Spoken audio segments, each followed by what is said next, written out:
귀한 찬양 감사합니다.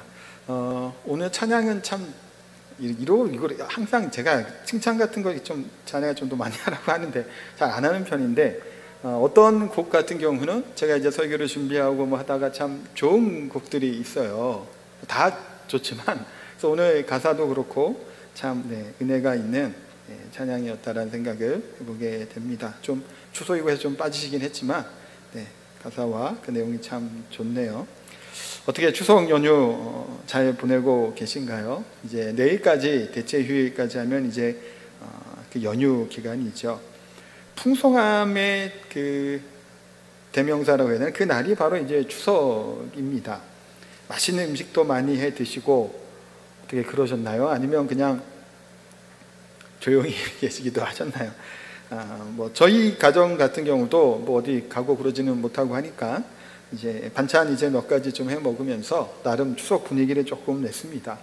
추석 분위기를 내는 반찬은 이제 기름진 반찬이잖아요. 뭐 전 같은 거나 뭐 이렇게 구워서 먹고, 또 식혜를 또 만들지는 못하니까 또 식혜를 사다가 또 시원하게 전하고 같이 이제 입가심하니까 이제 추석이구나 라는 생각을 또 하기도 했던 이번 연휴 기간이었습니다. 물론 뭐 주말이고 토요일날 추석이다 보니까 뭐 추석 같지는 물론 않아요. 저 같은 경우 특히 뭐 어제도 아침부터 뭐 출근하기도 하고 했으니까. 그러나 풍성한 날이죠. 복된 날이고 또 풍성하는 그런 하여튼 좀 풍요로운 날이다라고 얘기할 수 있을 것 같습니다. 그래서 오늘 가정 중에서 또 못 나오신 분들도 제법 많이 계시고, 또 이제 함께 또 오신 분들도 계신 줄 압니다. 그래서 말라기 말씀을 잠깐 쉬고, 오늘 추석이고 그래서 복된 가정 또 모이기도 하는 날이니까 그런 제목을 가지고 이제 말씀을 좀 나눠보려고 합니다. 추석은 그 중추절, 가배, 가위, 한가위라고도 합니다. 한 해 농사를 끝내고 오곡을 수확하는 시기이기 때문에 명절 중에서 가장 이제 풍성한 때가 바로 추석이죠. 유래는 뭐 고대 시대부터 있었다고 해요. 보니까 뭐 신라 시대 때도 뭐 비슷한 풍속이 있었다고도 하는데, 이런 풍농제의 기원을 하고 일종의 추수감사절에 해당한다라고도 할 수 있는 것이 바로 이제 추석이라고 합니다. 추석은 그러니까 이제 수확을 끝내고 온 시기기에 풍성한 시기는 맞죠.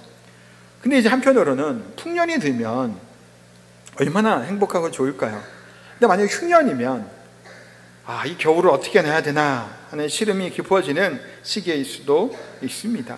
그럼에도 불구하고 추석은 수확한 이후의 날이기 때문에 풍성한 시기죠. 더도 덜도 말고 한가위만 같아라 라고 하는 말이 그래서 나온 것 같습니다. 풍성하기 위해서 또한 그 소출이 많아지고, 이게 지금 성경적으로 이렇게 하다 보니까 소출이라는 말을 쓰죠. 보통 우리가 쓰는 단어는 아니잖아요. 그렇죠?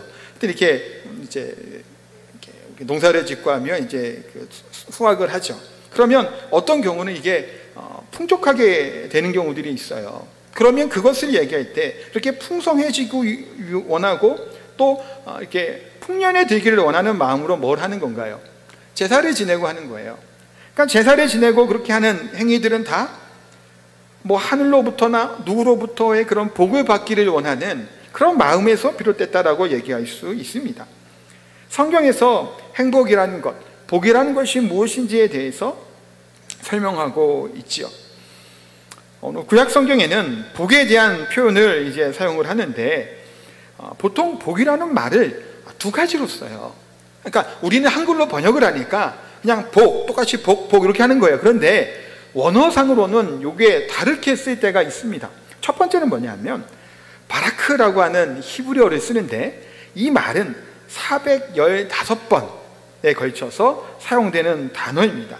이게 뭔 뜻이냐면, 하나님이 누군가에게 복을 주시면 신적인 권위를 가지고 복을 내려 주실 때 사용하는 단어예요. 그러니까 이 단어가 사람들의 선행, 착하고 살고 복받게 사는 것과는 관계없이, 이건 아시겠죠? 어떻게 살든 이렇게 살든 그거랑 관계없이 하나님이 일방적으로 내려주시는 복, 그 복이 바로 바라크라고 하는 복이에요. 이것이 뭘 의미하는 걸까요? 우리들의 구원과 은혜이죠. 세상에서 가장 큰 복은 내가 구원을 받아 하나님의 자녀가 되고 하나님의 백성이 되었다는 사실, 그것이 가장 큰 복이라고 얘기할 수 있어요. 바라크라고 하는 이 히브리어의 복은 바로 그 복을 이야기해요. 우리가 하나님께 받은 이 복, 하나님의 자녀가 되는 권세를 받은 이 복, 우리는 모두 다 복을 받은 사람인 줄 믿습니다. 그 다음은 아샤르라고 하는 히브리어를 쓰는데 구약에 한 44번 정도 나온다고 해요. 그럼 아까 그 바라크에 비하면 10분의 1밖에 안 되죠. 요건 어떨 때 쓰는 걸까요? 특히 어디에 많이 나오냐면 시편에 26번 나오고 잠언에 8번, 뭐 욥기, 전도서 등에서도 나오는 단어인데, 이거는 하나님의 관계 속에서 우리가 갖는 이제 무슨 우리 삶의 자세와 태도, 하는 행위들에 따라서 나오고 되고 받게 되는 복이에요. 그러니까 복을 받을 행동, 자세, 태도, 요럴 때 쓰는 단어예요. 그러니까 앞에 바라크는 그냥 하나님의 불강력적인 은혜와 주시는 복이에요. 너희는 내 백성이 내가 언약으로 그냥 복을 주시는 거예요. 뭔 잘하고 살면 관계없이. 근데 아샤르라고 하는 말은 내가 어떻게 살았냐에 따라서, 내가 어떠한 자세로 어떠한 모습으로 했냐에 따라서 이 복을 얻을 수도 있고 얻지 못할 수도 있는 것이 바로 아샤르라고 하는 히브리어 단어의 복이에요. 그럼 오늘 복 있는 사람이라고 하는 복은 어떤 복일까요? 두 번째입니다. 아샤르라고 하는 복이에요. 더 길을 쫑긋 세우시고 뭐 해야, 이건 하면 복 받는 거예요. 그런 의미라는 겁니다. 하여튼 기억하시기 바랍니다. 우리가 다른 사람들 누군가에게 참 저 사람은 복 받은 사람이다 라고 얘기들을 종종 합니다. 그렇죠. 어떤 경우에 우리가 복 받았다라고 얘기를 하던가요? 많이들 얘기하는 것 중에 여러 가지 있겠지만, 좀 연세가 많으신데 좀 건강하셔서 잔병치레도 하지 아니하고 병원도 잘 가지 아니하시는 분, 그런데 이분이 오랫동안 고생도 하지 않고 편안하게 짧은 시간 좀 이렇게 하시다가 하나님이 부르심이나 돌아가신 분들, 이분들을 향해서 또 뭐라고 얘기하죠? 참 복받은 인생이다, 복받은 사람이다라고 얘기를 합니다. 그래서 어르신들 중에서 몇몇 분들은 자면서 편안하게 가고 싶다라고 얘기하시는 분들도 사실 계세요. 힘들고 고통스럽지 않게. 그런 사람들이 복받은 사람이다 얘기하죠. 또 자녀에 대한 얘기도 할 때도 복받은 자식 복이 있다라고 얘기를 해요. 그냥 잘 커요. 아이들이 특별히 막 에너지를 쏟아붓지 않고, 물론 아무런 관심 갖지 않지는 않죠. 물론. 그런데 다들 공부도 잘하고 취업도 잘하고, 또 취업 준비하니까 뭐 대기업도 가고 공기업도 가고 공무원도 되고 하여튼 잘 되는 거예요. 근데 얘네들이 효도도 안 해. 그러면 자식복이 있다고 얘기를 합니다. 또 어떤 경우는 좀 코로나로 어렵고 불경기고 하잖아요. 근데 어려운 시기에도 사업이 번창해요. 잘 돼요. 그런 사람을 갖고도 참 사업적인 복이, 재물복이 있다, 뭐 그런 말도 우리가 사용하기도 합니다. 그뿐만이 아니죠. 외적으로 뛰어난 외모를 가지고 있는 사람들, 똑똑한 사람들, 그런 사람들도 그런 쪽으로 복을 받은 사람이다라고 이야기를 하기도 합니다. 그런데 이런 주어진 복이 있단 말이에요.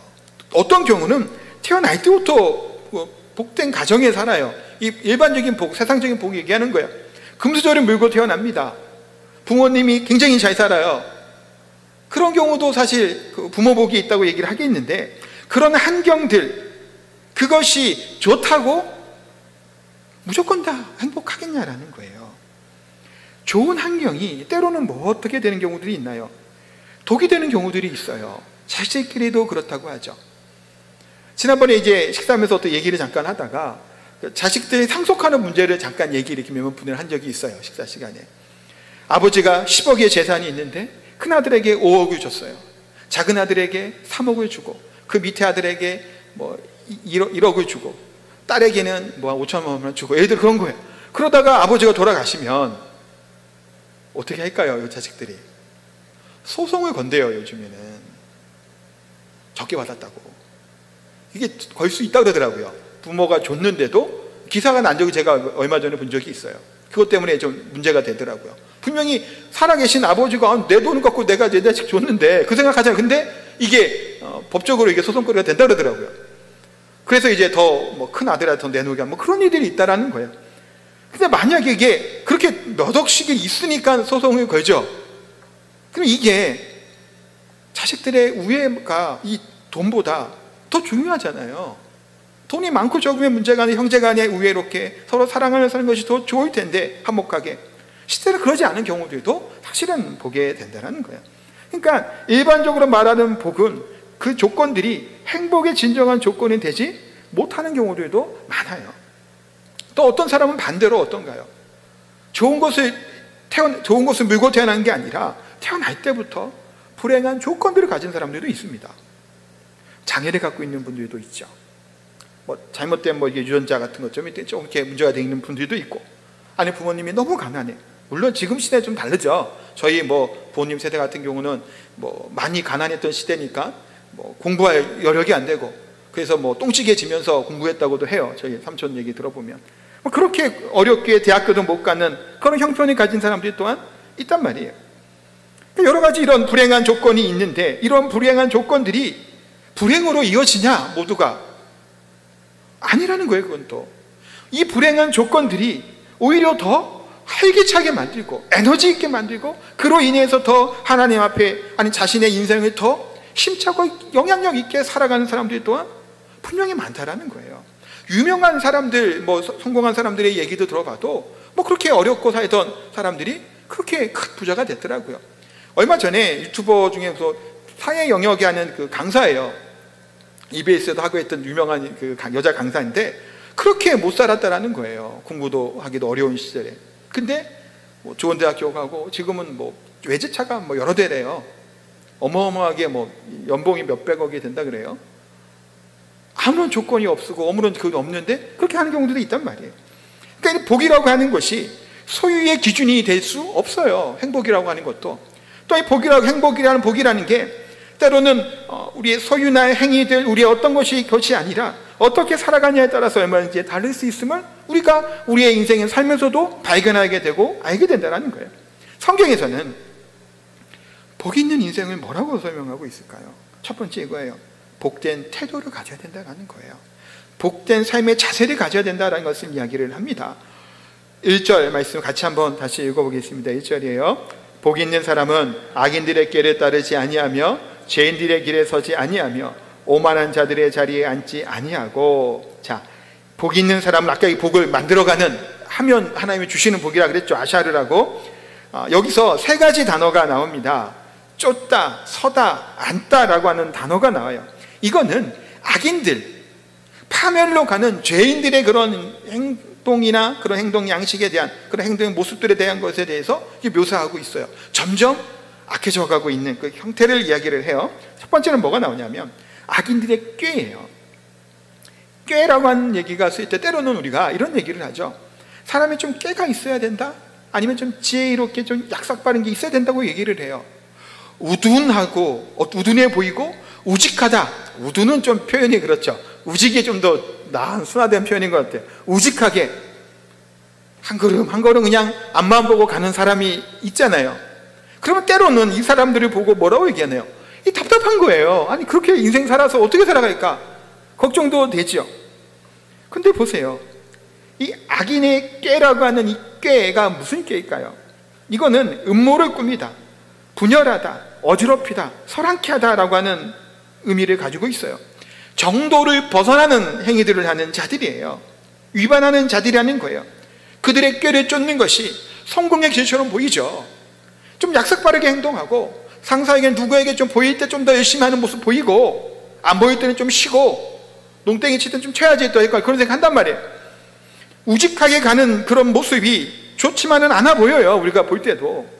그런데 뭐예요? 악인의 꾀라고 하는, 어쩌면 넓은 길이라고 얘기할 수 있는데 그 길을 걸어가는 것이 결국에는 뭐라는 거예요? 파멸의 길이라는 거예요. 그 길이, 그 악인들이 사는 그것이 맞는 길인 것 같은데 점점 좁아지고 앞이 막혀있는 그 길일 수밖에 없음을 이야기하고 있습니다.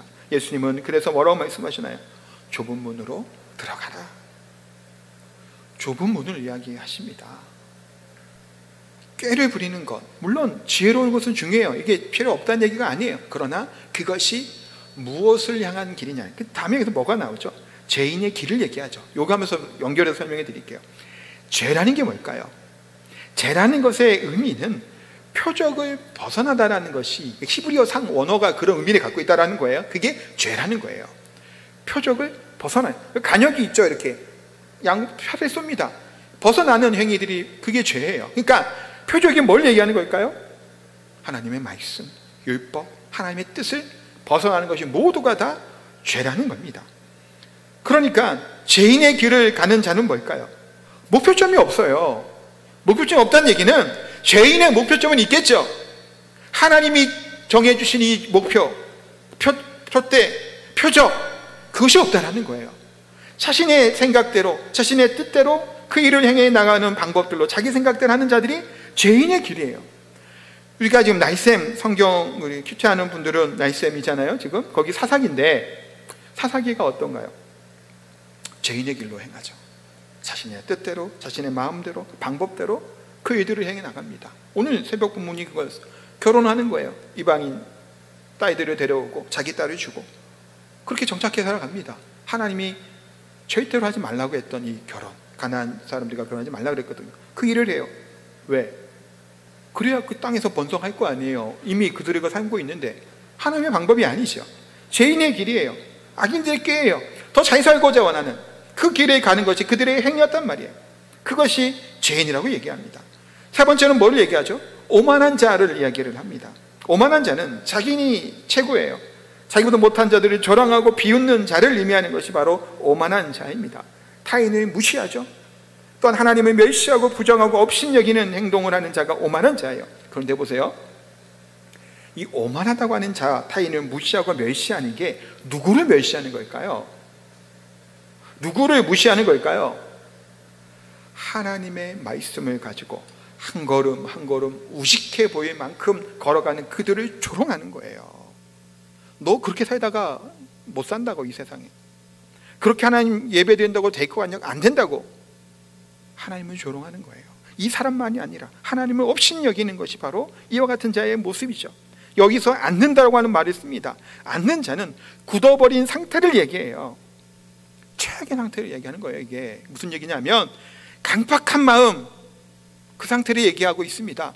바로의 마음을 하나님이 강팍하게 하시고 뭐 하셨죠? 쓸어버리셨죠. 이 세상에 악한 자들의 마음을 강팍하게 하시고 하나님이 심판을 하시는 거예요. 하나님의 무서운 진노가 있는 그 상태를 얘기합니다. 오만한 자리에 앉는 그 상태예요.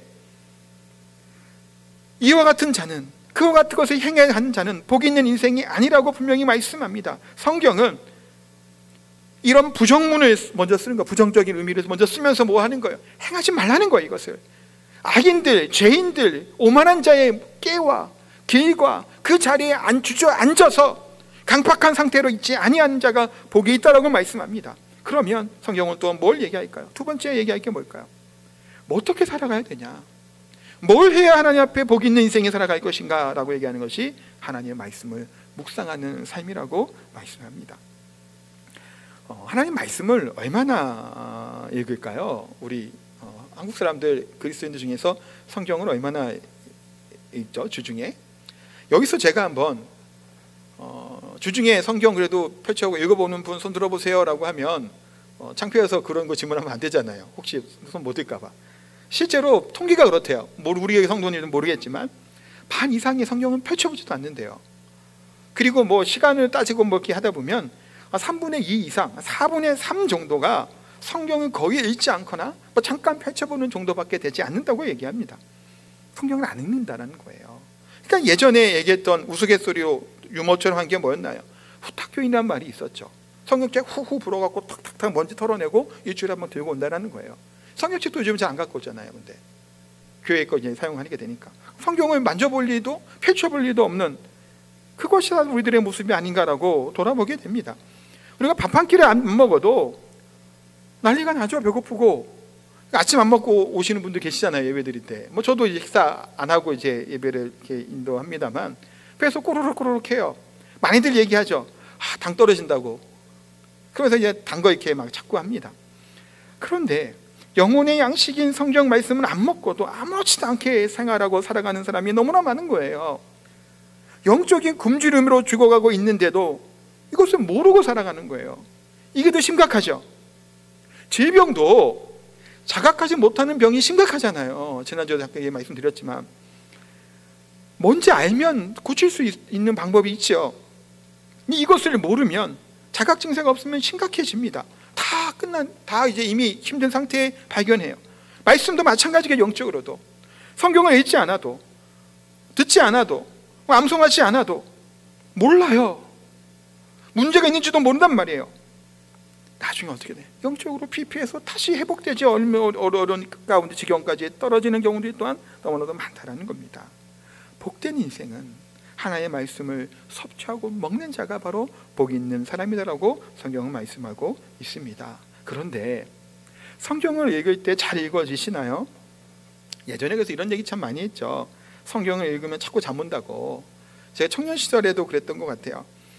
잠 안 오고 막 그런 사람에게 잠 안 오면 성경책 읽으라고, 그러면 불면증인 게 불면증이 싹 날아간다고 얘기를 하곤 했어요. 우스갯소리로. 그만큼 성경을 읽다 보면 졸리고 잠이 온다라는 얘기예요.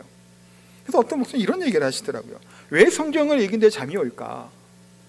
그럼 하나님은 별로 안 사랑하는 걸 수 있다라고 얘기를 하는 게 어떤 면에서는 공감을 하는 얘기죠. 하나님의 말씀이, 하나님이 우리에게 주신 이 말씀들이나 그 내용들이 우리가 읽잖아요. 그러니까 이 성경은 뭔가요? 하나님이 나에게 주시는 말씀이잖아요. 나에게 하고 싶은 말씀이고, 그것이 읽혀지지 않고 읽기도 힘들고 졸리기만 한다면 하나님의 사랑과의 관계가 문제가 있지 않냐라는 그 의문도 우리가 가볼 수 있는 겁니다. 재미있는 책을 읽을 때 어떤가요? 밤새 읽잖아요. 시간 가는 줄 모르잖아요, 책 읽다 보면.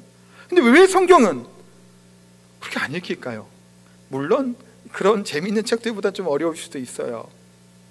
그럴 수 있는 부분은 분명히 있습니다. 그러나 그 말씀을 통해서 우리에게 주시고 우리의 삶을 조명해 주시는 하나님의 역사와 성령의 역사하심이 그 가운데 있다는 겁니다. 그래서 2절에 보면 뭐라고 말씀하나요? 오직 여호와의 율법을 즐거워하여 그의 율법을 주하러 묵상하는도다 라고 얘기합니다. 성경을 어떻게 하라고요? 즐거워한다라는 거예요. 의무감으로 억지로 하는 것이 아니라 밝고 오묘한 이 말씀으로 받고 읽고 또 읽어도 즐겁고 행복한 거예요. 그래서 여기서 묵상하는 자로다 얘기하죠. 하가라고 하는 히브리어를 쓰는데 이 말하다, 속삭이다는 말도 가지고 있고 되새김질하다라고 하는, 되새긴다고 하는 의미를 갖고 있는 것이 바로 이 하가라고 하는 묵상이에요. 그러니까 우리가 하나님의 말씀을 듣고 받게 될 때 그 말씀을 묵상하는 거예요. 돌아보는 겁니다. 소를 가지고 많이 얘기를 하잖아요. 되새김질하는 것처럼. 그것처럼 우리가 말씀을 들으면, 그럼 들은 말씀을 갖고 되새김질을 해야 돼요. 제가 새벽에 기도하시는 분들 기도하실 때 그냥 뭐 달라고만 기도하지 말라는 얘기를 제가 자주 해요. 그렇게 기도하면 안 돼요. 새벽에 나와서 이것도 주시고 저거 그거 하는 게 아니에요. 뭐 하는 거예요? 잠깐 말씀을 들은 것 같고 또 우리가 말씀을 적용해서 그렇게 살기 위해서 기도해야 되겠죠. 내가 어떻게 하나님 앞에 살아가야 될지를 놓고 하나님께 먼저 기도를 하셔야 돼요. 그런 다음에 내가 하나님께 간구해야 될 제목을 가지고 간구하고 기도하는 거예요. 그냥 뭐 달라고만 기도하면 뭐 비나이다 하고 뭐랑 다를 게 뭐가 있어요.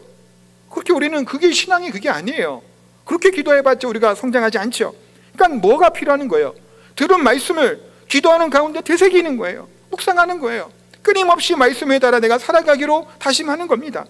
우리 교회 말씀 묵상을 하잖아요. 주보에도 매달 이렇게 구매해서 하자고 하는 큐티책이 뭔가요? 날샘이죠. 날샘을 이제 이용해서 큐티 하자는 이유 중에 하나도 혼자 말씀을 연구하고 읽는 게 힘들기 때문이에요. 제가 날샘을 저도 보지 않았어요. 전에는 이제 성서윤회에서 나온 매일 성경인가요? 그거 좀 본 적도 있었고, 최근에는 그런 거 큐티책 이용 안 하고 저는 그냥 성경 봅니다. 물론 이제 목사가 뭐 그런 거 도움 받으면 그냥 연구하면 되니까 혼자 이렇게 해봐요. 그러다가 날샘을 한 이유가 있어요. 저 처음 이거 날샘 한 거예요. 이거 날샘은 한 달에 한 번이에요. 매일 성경이나 다른 건 2달에 한 번이에요.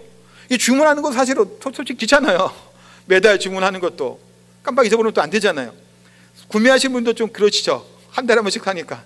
근데 왜 날샘을 제가 선정을 했냐면 날샘이 묵상하는데 도움이 더 되는 거, 다른 것보다 제가 볼 때는 더 되는 것 같아요. 또 귀납적 성적 방법이라고 하는 큐티하는 방법에 대한 거 충실하게 그래도 따라가고 있고, 그러니까 혹시 성경을 잘 몰라도 아직 신앙이 별로 없는 분이라도 이 책을 가지고 그래도 도움을 받아가면서 하면 읽는 습관과 묵상하는 습관을 기를 수 있는 거예요. 그래서 날샘을 택한 거예요. 제가 쓰지도 않았던 이 날샘을 그렇게 하는 겁니다. 그러니까 우리가 하나님의 말씀을 어떻게든지 들으시는 거예요. 새벽에 그래서 큐티 말씀을 갖고 제가 설교를 해요. 그것도 좀 도움을 드리기 위함이에요. 오늘 본문을 가지고 설교를 듣고 또 집에 가서 한 번 더 묵상 읽어볼 수 있잖아요. 한번 되새길 수 있고, 그런 도움을 드리기 위해서 하여튼 그렇게 진행하고 있습니다. 그러니까 우리가 하나님의 말씀을 가까이 해야 됩니다. 항상 묵상해야 돼요. 그러게 될 때 우리의 삶이, 생각이 바뀌는 거예요. 불행한 삶, 불편한 삶, 때로는 그런 삶들이 아니라 분노하는 삶이 아니죠. 하나님 말씀으로 말미암아 불평과 불안과 분노와 같은 이런 증오와 마음들이 모여야 되는 거예요. 묵상을 해야 되는 거예요. 되새겨야 되는 거예요. 내 삶이 그렇게 말씀 살고 있는지를 돌아보게 되는 것이 일어나게 될 때 바뀌는 거예요. 그래서 많은 목사님들이 한 얘기잖아요. 내가 이 삶을 이겨가는 것이 아니라 말씀이 나를 이끌어가는 것을 경험하라는 얘기를 해요. 내 말씀이 우리의 삶을 이끌어 가시는 거예요. 생각나게 하시는 거예요. 절제하게 만드는 거예요. 멈추게 만드는 거예요. 계속 그 길을 가는 게 아니고, 뭐가? 하나님의 말씀이 그렇게 우리를 만들어 간다는 겁니다. 그렇게 될 때 우리의 삶은 행복한 삶을 사는 거죠. 뭐가 많고 적음이 아니잖아요. 왜 행복한 거예요? 하나님을 바로 알기 때문이에요. 그럴 때 그것이 행복하죠. 사실 우리 김성호 권사님 나오셔 계시지만 장로님이 너무 짧은 시간 가셔서 사실 저도 좀 아쉬움이 있어요. 조금 더, 그리고 또 코로나가 아니었으면 예배 끝나고 하면 바로 갔을 거예요. 11시 예배 끝나고. 보통 누구 입원하시면 보통 바로 가거든요. 신방 가는데 코로나 보니까 가지도 못하고, 그게 사실 참 안타깝고 좀 아쉬움이 참 많이 큽니다, 사실은. 그러나 그게 좀 짧은 시간 동안 아프시다가 가신 그런 가정들, 어떤 면 인간적으로 보면 너무 좀 이르다는 생각도 들죠. 아직 80이 안 되셨으니까 너무 좀 짧게 가신 것 같다는 생각이 들어요. 근데 우리는 뭘 바라보는 자들인가요? 제가 장례 예배 때도 여러 번 얘기했지만 하늘의 소망과 천국의 부활을 소망하는 자들이에요. 그러기에 아쉬움이 있고, 그러나 하나님의 영원한 하나님 나라에서 하나님 예수님과 함께 왕노릇하며 영광스러운 가운데 살아가실 것을, 살 것을 믿기 때문에 슬픔만이 아니라 뭐가 되는 건가요? 기쁨과 감사를 하는 거예요. 우리가 보통 장례를 하게 되면 감사에 뭐 이렇게 하잖아요. 왜 감사헌금을 하고 뭔가를 하나요? 세상에서 볼 땐 감사 안 한 일이잖아요. 불행한 일 아니에요. 근데 우리는 뭐예요? 감사를 해요. 다른 거예요. 뭐 때문에 이것이 가능한가요? 하나님을 믿기 때문이고, 하나님의 말씀으로 비롯된 하나님의 우리가 알게 되기 때문에, 어떤 분이 알기 때문에 우리는 다른 삶을 살아가는 것이 바로 우리의 삶이에요. 그러니까 우리는 불행만이 아니라 그것을 통해 이루어 가실 하나님의 놀라운 것들을 발견하기 때문에 또한 감사가 되는 거고, 하나님께 영광 올려드리는 삶을 살 수 있다는 겁니다. 뭘로 그것이 가능해요? 이 지혜를 어디서부터 얻을까요? 이 지혜는 하나님의 말씀으로부터 얻는 거예요.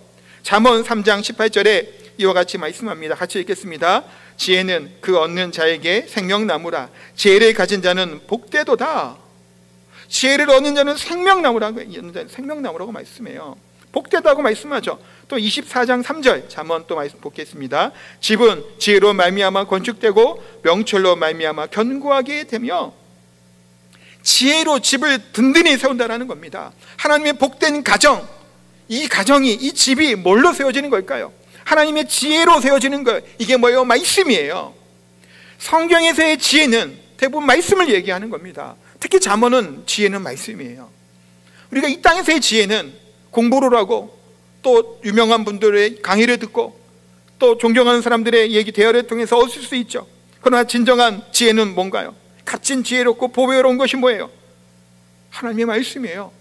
하나님의 말씀이 아니면 누가 이와 같은 어려운 상황, 불행한 상황 가운데 감사할 수 있게 하냐라는 거예요. 하나님의 말씀이기 때문이죠. 하나님의 지혜는 어떤 절망적인 상황에서도 우리의 형편을 돌아볼 수 있게 하고, 하나님의 말씀을 가까이 놓고 묵상하고 그 말씀을 담고 살아가는 자는 필요할 때마다 하나님이 지혜와 총명함을 도와주시고 어떻게 살아가야 될지, 가야 될 그 길을 보여주시는 거예요. 죄인의 길이 아니라 의인의 길을 가는 겁니다. 하나님이 원하시는 길을 가는 자가 된다고 말씀합니다. 그래서 세 번째, 시간이 많이 갔네요. 짧게 얘기할게요. 복된 열매를 맺는 삶을 살아간다고 말씀하죠. 3절 볼까요? 그는 시냇가에 심은 나무가 철을 따라 열매를 맺으며 그 잎사귀가 마르지 아니한 같으니 그가 하는 모든 일이 다 형통하리로다. 아멘. 시냇가에 심은 나무, 이 두 가지를 잘 보여야 돼요. 시냇가, 나무입니다. 자, 시냇가라고 얘기하면 우리가 보통 이제 자연적으로 있는 무슨 그 물, 시냇물을 생각하는데 그거 아니에요. 그렇게 보시면 안 돼요. 이거는 인공적으로 만든 거예요. 의도적으로 인공호수처럼 만든 시내를 이야기를 합니다. 목적이 가지고 파서 수로를 만든 거예요. 뭘 의미하는 걸까요? 사막에 생수의 강이 흘러넘치게 하신 하나님께서 메마른 땅 같은 강야의 인생 가운데 뭐 해주신 거예요? 생수의 길을, 수로를 만들어 주셔서 우리로 열매를 맺게 하시는 하나님의 목적과 의도로 만들어진 시냇가라는 것을 얘기하는 겁니다. 나무도 뭘까요? 이 나무도 그냥 잡목이 아니에요. 목적과 의미가 있는 나무라는 거예요. 우리 교회에도 나무들이 있잖아요. 뭐 이렇게 심어놓은 것들이 있고 아무 의도 없이 이것을 심어놨나요? 아니죠. 의도 없이, 의미 없이 심어둔 거는 뭐하죠? 우리가 봄, 가을 해갖고 다 뽑아버리잖아요. 잡풀 같은 것들. 의도를 가지고 나무를 심고 이렇게 다 했던 것을 보게 됩니다. 마찬가지예요. 우리의 인생이 아무렇지 않은 인생이 아니라는 거예요. 별별로 인생도 아니라는 것이고 허망한 인생도 아니라는 거예요. 근본이 없는 인생이 아니라 하나님의 안에 근거가 두는 복된 삶, 하나님이 심어다가 그 시냇가에 심겨 놓은 나무와 같은 그런 인생이 바로 누구라는 거예요? 우리 인생이라고 성경은 말씀하는 겁니다. 이 인생은 마르지 않는 복을 받을 것이라고 말씀해요. 왜 마르지 않죠? 시냇가에 심었잖아요. 하나님의 생수를 뿌려주시잖아요. 우리 예수님은 나무고 우리는 가지죠. 나뭇잎은 붙어 있어야 돼요. 붙어 있을 때 하나님의 복을 받는 인생이 될 것에 대해서 말씀하고 있습니다. 사랑하는 성도 여러분, 오늘 본문에는 말씀을 정리할 건데 철에 따라 열매를 맺는다라고까지 말씀합니다. 철에 따라, 때를 따라, 이 얘기가 뭐냐면 지금 이제 추석이잖아요. 추석의 때, 이 때를 얘기했다. 때에 지금 이때예요. 이때 열매를 맺을 것을 말씀하는데 우리가 추수 때가 되면 다 생각했던 바대로 풍성한 가시를, 열매를 맺나요? 그게 아니라는 거예요. 가뭄이 되고 흉년이 되면 소출을 거두지 못하죠. 그만큼. 지난번에 태풍 불었습니다만 태풍이 불면 그 나무의 열매들이 다 떨어져 버리죠. 낙가하면 그거 상품도 안 됩니다. 낙가되는 거 갖고 못 써요. 그거. 그러면 소출이 없는 거예요. 때야 되고 때에 따라, 철에 따라 열매를 맺는다라는 이 말씀 자체도 하나님의 복이 있는 인생에게 당연한 것 같은 이것이 하나님의 형통한 삶의 열매를 맺게 해주실 것에 대해서 분명히 말씀하고 있습니다. 사랑하는 성도 여러분, 추석이죠.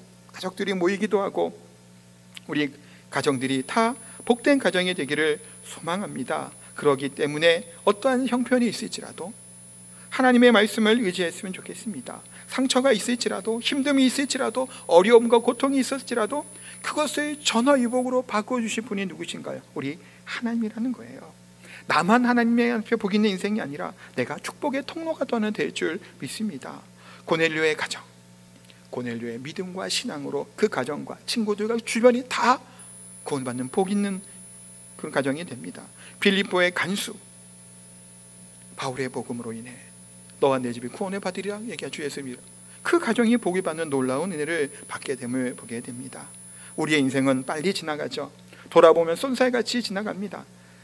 우리의 가정, 우리의 삶, 악인들의 어울려 다니는 그런 삶, 악인들의 꾀를 쫓고 죄인들의 길을 서고 오만한 자의 자리로 하나님을 거스리는 폐역하고 악한 삶의 모습으로 살아가는 것이 아니라 시냇가에 심은 나무처럼 시절을 쫓아 아름다운 맛있는 열매를 맺으며 나와 가정과 이웃과 하나님 나라의 유익한 축복의 통로로 살아가게 되는 저 우리 성도님 다 되시기를 예수님의 이름으로 축복하고 기도합니다. 우리 찬양하겠습니다.